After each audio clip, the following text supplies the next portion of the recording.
The First World War did not begin in the Somme, or in Passchendaele, or in Gallipoli. It began with its politicians who were unwilling to compromise, unwilling to de-escalate. The Second World War did not begin in St. Petersburg, nor did it begin in Nanjing. It once again began with leaders who could not take no for an answer, leaders who created policies that otherized and alienated people that they saw as undesirable or incompatible with their view of the nation. And ladies and gentlemen, the Third World War will be no different. It won't begin in DC, it won't begin in Beijing, it won't begin in Moscow, but it will begin now through leaders who are unwilling to compromise and policies that are intolerant. This, my friends, is a cocktail of destruction and a cocktail that will certainly lead to World War III, so proud to affirm. What am I going to do in my speech here today? I'm going to do three things.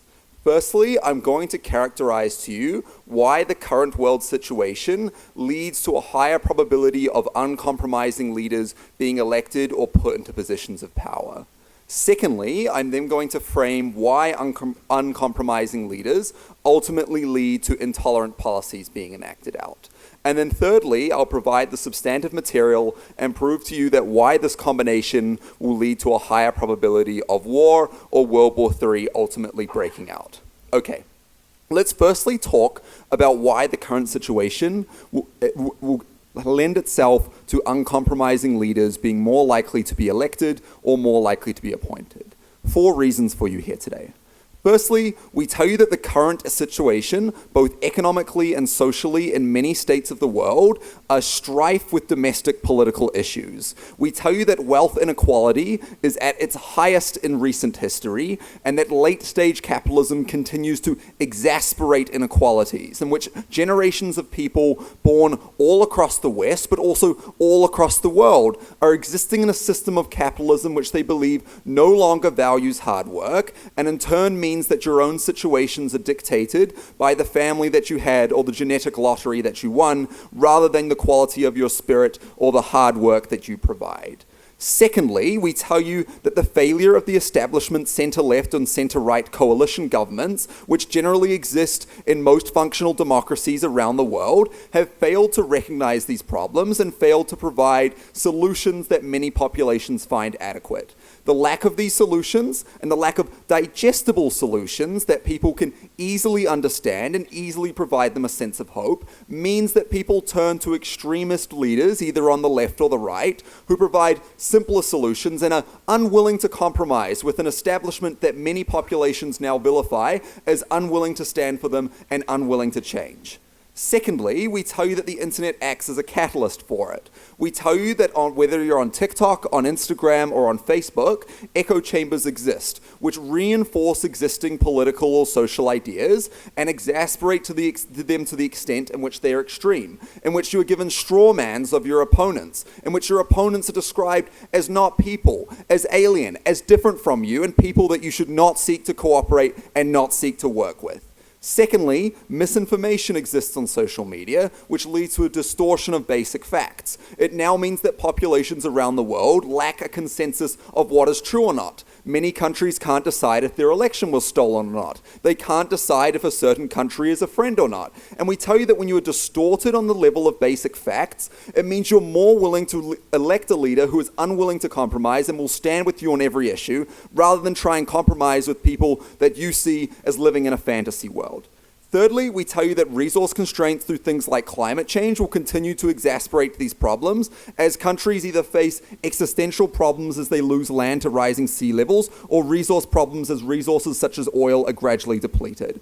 And fourthly, we tell you that the backlash to globalization around the world, both in Western or highly developed economies who see much of their money being funneled outside to the global south, which many populations see as not helping them, or equally in the global south, who see Western powers as neo-colonial and ultimately trying to erode their way of life for a Western standard, meaning that people both in the global north and global south are skeptical to globalism and in turn skeptical to cooperating with other countries around the world. Okay, Now that I've framed to you why the current situation leads to uncompromising leaders, let's briefly talk about why this means intolerant policies are more likely to happen. Firstly, let's do a brief, comparative analysis. It makes no sense that someone who is unwilling to compromise with other people is likely to have tolerant policies. We can imagine if someone is like, I will not cooperate with people on the center, I will only cooperate with people who exist in my far right or far left bubble, that it's unlikely that these people are going to have tolerant policies if they're not tolerant of different political opinions. Secondly, we tell you that uncompromising leaders are often extremists who want to scapegoat people, because people find complex solutions to very complex problems difficult to digest. It's difficult to tell someone why capitalism and late-stage globalism might be the reason why they exist in a cycle of poverty, when you can just tell them that there are other people and profess and confess to them that these people are different from you, that they seek to erode your way of life, and that they need to be removed from the country. And thirdly, we tell you that intolerant policies are ultimately popular as they provide simple solutions to these problems. Okay, so now that I've proven to you that we are likely to exist in a world that is favorable towards uncompromising leaders and intolerant policies, let's talk about why that means that war is more likely. I'm going to give you 6 reasons for you here today. Firstly, we tell you that scapegoating and dehumanization of people makes war more easy. If you're able to scapegoat or dehumanize a minority within your country, you now cultivate a group of people who feel that these people are not human or that they are less than you, and it makes it much easier for you to ask these people to then go to war.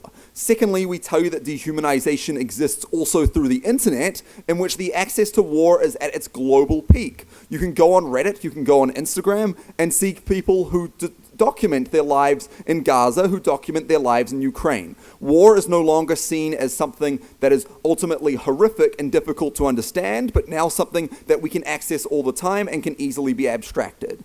Secondly, we tell you that uncompromising populists simply like wars, and they like them for 2 reasons.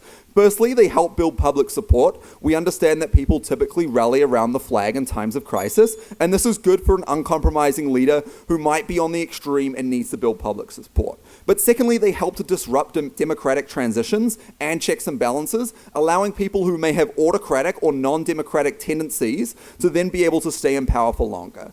Thirdly, we tell you that those who are just simply who lack compromise are probably more likely to immediately exhaust peaceful resolutions to conflict because they're unwilling to meet in the middle. That means that they're more likely to result to more extreme actions like going to war. Fourthly, we tell you that uncompromising leaders want to show strength and decision and clarity, especially in a world in which opposition parties in the center-left and center-right have often sat on their hands and lack decision and lack strength. Fifthly, we tell you that intolerant policies and uncompromising leaders lead to paranoia, where you feel that there is an enemy within the state. This means that the state now feels that their existence is at threat, and they're more likely to act violently out of fear of their existence. And sixthly, we tell you that uncompromising leaders are more likely to be skeptical of intergovernmental organizations like NATO or the United Nations. By destabilizing these organizations, they ultimately allow rogue actors to then strike out a member in weakness, which can then escalate to war. For all these reasons, I am so proud to affirm. Thank you, Hunter.